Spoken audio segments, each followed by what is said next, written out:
2021년, 21년이라는 말이 아직 입에 잘 안 붙네요. 2021년 1월 7일이죠. 지금은 이제 밤 12시 반입니다. 자정이 넘어갔기 때문에 1월 7일 목요일 밤 12시 36분 지나고 있습니다. 불과 몇 분 전이지만 어제 수요일은 원래 8시에 마치는 날인데 저희 업종은 마치고 난 뒤에 시간 그리고 오전 시간 일부분 정도를 활용을 해서 자기 몸 관리도 하고 또 뭐 자기의 지식을 쌓고 이런 걸 하지 않으면은 거의 뭐 시간이 잘 나지를 않습니다.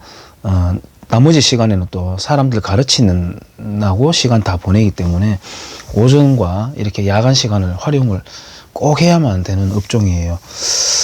제가 마치고 난 뒤에 이것저것 자료도 보고 뭐 운동도 하고 책도 보고 이러다가 마무리하기 전에 책 한 권 간단하게 소개해 드리고 하려고 이 책을 하나 꺼냈습니다. 최근 신간이고요. 박종인 기자라고 하는 분이 펴낸 책입니다. 이분은 이제 조선일보에 몸담고 있고요. 현재 조선일보 신문에 일주일에 한 편씩이죠. 하나씩 연재하는 칼럼이 지금도 있습니다. 아주 유익한 칼럼입니다. 그 다음에 대한민국 징비록이라고 하는 책이 신간은 아니지만 얼마 한 1년 된 것 같습니다. 나온 적이 있고 또 그 앞서서는 땅의 역사라고 하는 책이 있습니다. 뭐 제가 어느 정도의 평가할 수 있는 능력이 있을지 모르겠습니다만은 제 개인적으로 평가하기는 손가락 안에 드는 훌륭한 기자라고 저는 생각하고, 기자라기보다는 거의 학자, 뭐 어지간한 학자보다 더 낫다고 생각합니다. 낫다고 하는 이유는 학자다운 어떤 능력도 갖추었을 뿐만 아니라 용기가 있어요. 용기가 있어요. 학자들은 정치적이라든지 국민들의 민도라든지 이런 걸 눈치를 봐가면서 무언가 주장을 하고 책을 펴내고 하는 반면, 이분은 있는 사실 그대로를 국민들에게 알리기 위해서 솔직하게 그대로 내는 그런 분이기 때문에 제가 학자보다, 어지간한 학자보다 낫다고 하는 것입니다. 이 책의 제목은요, 제목 세죠. 매국노 고종입니다. 매국노 고종. 나라 팔아먹은 종놈이라는 뜻입니다. 엄청 센 말이죠. 여기에 노자가 노비할 때 노입니다. 계집여자에 요 뒤에 게 아마 움켜잡다라고 하는 뜻의 또 우입니까? 저도 가물가물한데 어쨌든 이게 노, 비는 이제 여자 노예, 노는 남자 노예, 이렇게 해서 나라 팔아먹은 종놈이다. 이 고종이라는 사람은. 얼굴 한번 보여드릴까요? 우리가 근데 고종 하면서 욕을 하는데 사실 조선시대도 초기에는 꽤 괜찮게 출범한 국가였죠. 시대가 계속 가면서 이제 거듭되면서 이제 물론 뭐 모든 국가의 흥망성쇠가 그렇지만은 조선도 이제 후기로 가면서 계속 실책을 쌓아가다가 이제 끝판왕이 되겠습니다. 이분도 어떻게 보면 이분도 물려받은 선대 왕들로부터의 아비투스, 뭐 제도 이런 것들이 자기도 어떻게 보면은 왜 나만 갖고 그래라고 하는 피해자라고 억울해할지도 모르겠는데, 어쨌든 조선을 마지막 말아먹은 임금이 되겠고, 1860년대부터 집권을 했고 40여 년을 이제 조선을 통치를 합니다. 하고 또 거의 비슷한 시기, 출생 연도도 거의 비슷한 시기에 일본에는 메이지 시대가 이제 열리고, 완전히 이렇게 정말 Y자로 갈라지는 역사의 방향이 완전히 다른 길을 일본과 조선이 이제 걷게 되는 것이죠. 이 책에서 제가 뭐 여기 보면은 뭐 이토 히로부미로부터 뭐 돈을 받는 그런 모습들, 뭐 또 지금 우리 베네수엘라에 가보면은 화폐 가치가 뭐 쓰레기처럼 되어가지고 물건 하나 사는데 뭐 돈 따발을 이만큼 들고 가지 않습니까?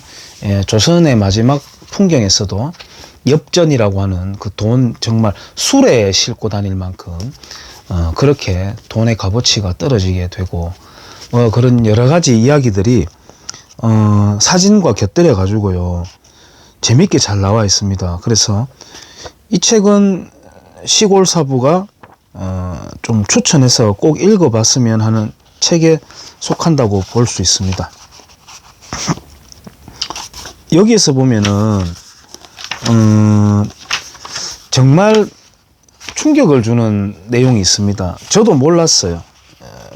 제가 뭐 꼭 다 알아야 되는 건 아니니까 저는 모르는 게 훨씬 많겠죠. 저도 뭐냐면은 그 헤이그 밀사라고 아시잖아요. 헤이그 밀사라고 하면은 마치 일본의 아주 그 엄혹한 감시와 탄압 속에서 조선의 독립을 알리기 위해서 밀사를 보냈다. 우리가 이렇게 알고 있지 않습니까? 저도 그렇게까지밖에 몰랐는데 충격적인 내용이 있습니다. 제가 그것만 한번 읽고 이 책 소개를 가름할까요? 그거 읽기 전에 앞 페이지부터 좀 볼까요? 국가 지도자의 존재 이유. 부국 강병이다. 국가의 목표는 국민의 행복이다. 국민 행복을 위한 두 가지 수단은 부국과 강병이다. 북한은 강병부국입니다. 강병부국. 이 김정일이가 북한의 장교들을 이제 모아져 있는 자리에서 달러 뭉치와 권총을 꺼내놓고 이것과 이것 중에 무엇이 더 앞서고 중요하냐라고 두 명의 장교에게 물었는데 한 장교는 달러를 택하고 한 장교는 권총을 택합니다. 그래서 달러를 택한 장교에게 물어보니까 군인에게 물어보니까 달러가 있으면 권총을 살 수 있습니다. 이렇게 대답을 했고 권총 가진 장교에게 물어보니까 권총이 있으면 달러를 뺏을 수 있습니다. 이렇게 대답한 거예요. 그러니까 김정일이가 권총을 선택한 장교에게 네 말이 맞다라고 하면서 그 달러 뭉치와 권총을 다 이렇게 선물로 하사했다. 뭐 이런 일화가 있는데요. 북한은 성군 정치입니다. 예, 그러니까 일반 국민들, 뭐 인민들이라고 하죠. 북한에서는 인민들의 후생은 아랑곳하지 않습니다. 오로지 선군 정치. 그래서 강병을 먼저 하고 그 다음에 부국이 따라가는. 소련이 그 정책을 계속 고수하다가 레이건의 봉쇄 정책에 시달렸어. 레이건이 군비 경쟁을 벌여버린 것이죠.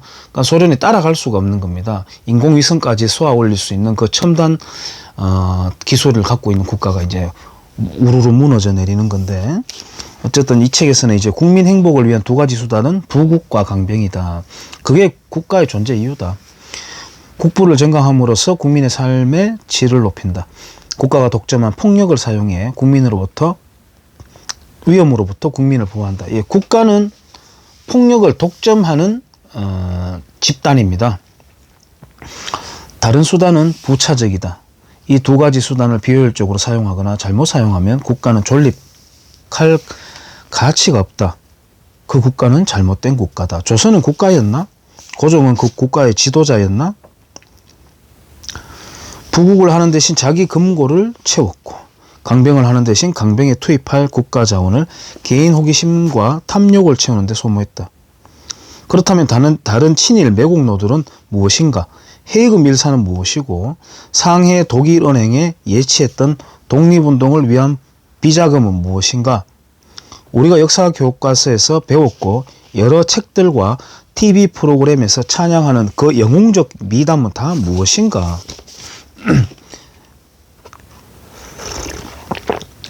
헤이그 밀사 이위종의 연설.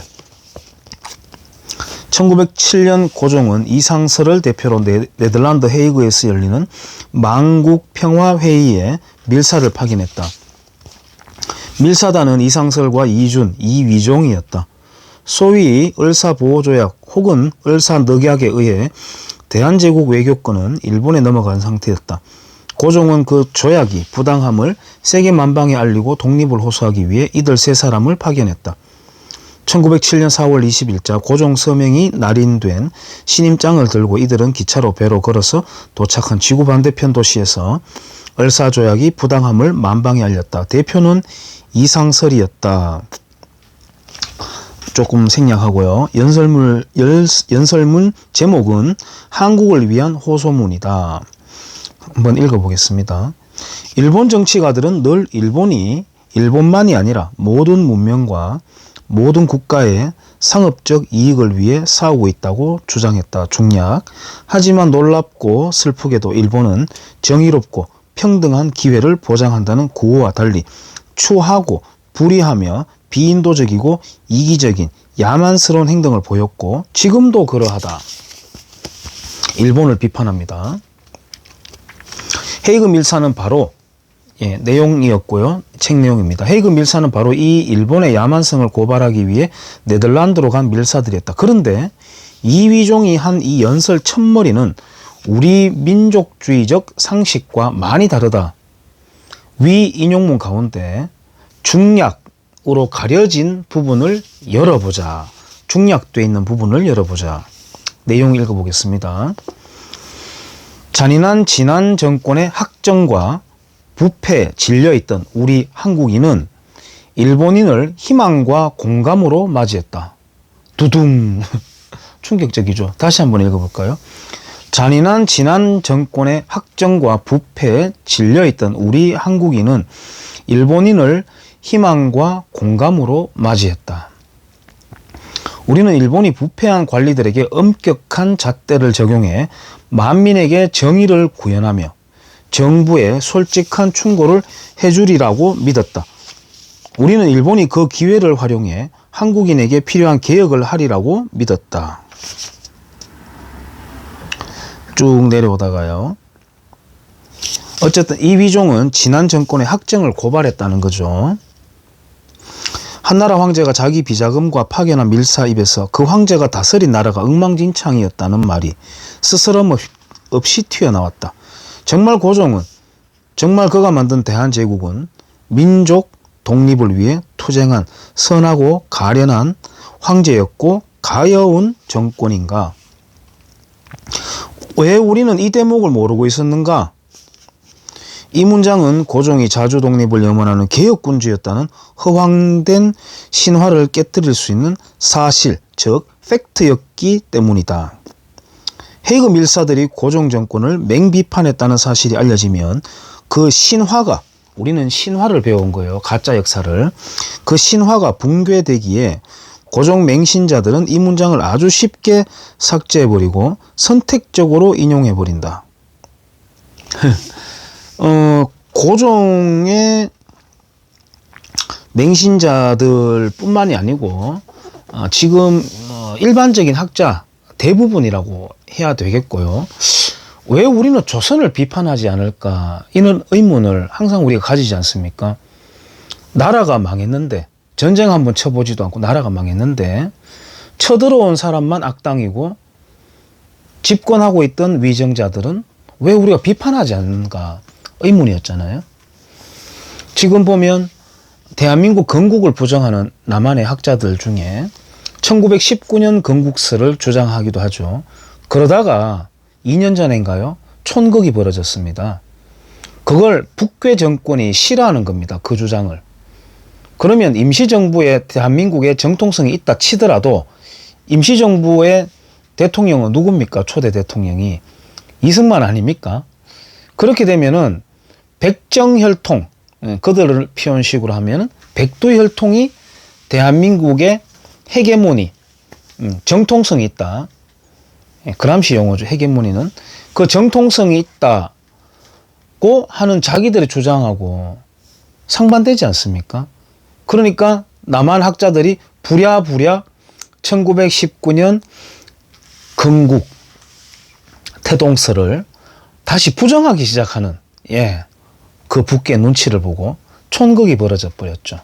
뭐 그런 것도 하나의 또 편린이고, 또 근본적으로 볼 때는 조선을 부정을 하게 되면 그 조선을 부정하면은 북한 정권의 눈치도 보지만은 그것과 아주 반대로 치달아서 70년 만에 눈부신 발전을 이루어낸 대한민국 정통성을 인정하게 되는 그런 것 때문에 조선을 비판하지 않는가, 않고 있지 않는가. 저는 뭐 그렇게 유추를 해봅니다. 근데 여기에 보면은 제가 이 책에다가 하나 삽질을 해놨는데, 조선일보에 신문은 선생님이라는 코너가 있어요. 이 박종인 기자도 조선일보 소속인데, 조선일보 신문에 이렇게 해놨습니다. 덕수궁 석조전에 대해서 소개하면서 대한제국 황제 고종 위한 서양식 궁전 현 근대화의 의지를 엿볼 수 있죠. 이렇게 어린애들을 가르치는 코너를 소개하고 있습니다. 최근 거예요. 조선일보 참 재밌죠. 이런 훌륭한 기자도 있는 반면, 고종이 근대화의 의지가 있었는 군주입니까? 이건 그 송영길 씨 있잖아요. 지금 우리가 저 사람 정말 간첩 아닌가라고 의심할 수밖에 없는 행동을 골라 하는 그 송영길 씨가, 아무튼 그 사람을 위시해서 우리 대한민국 좌익 정치인들은 전부 조선을 아주 국뽕스럽게 끌어안고 어떻게든 한번 썩어 문드러진 게 아니라 아예 사라져버리고 없는 그 조선을 부여잡고 있는데요.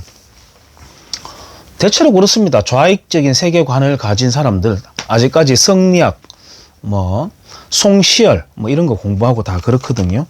근데 그 송영길 씨가 그랬어요. 고종의 대한제국 선포는 근대화에 대한 신의 한 수였다고 하던가요? 그런 칼럼이 있습니다. 지금 검색하면 있을 거예요.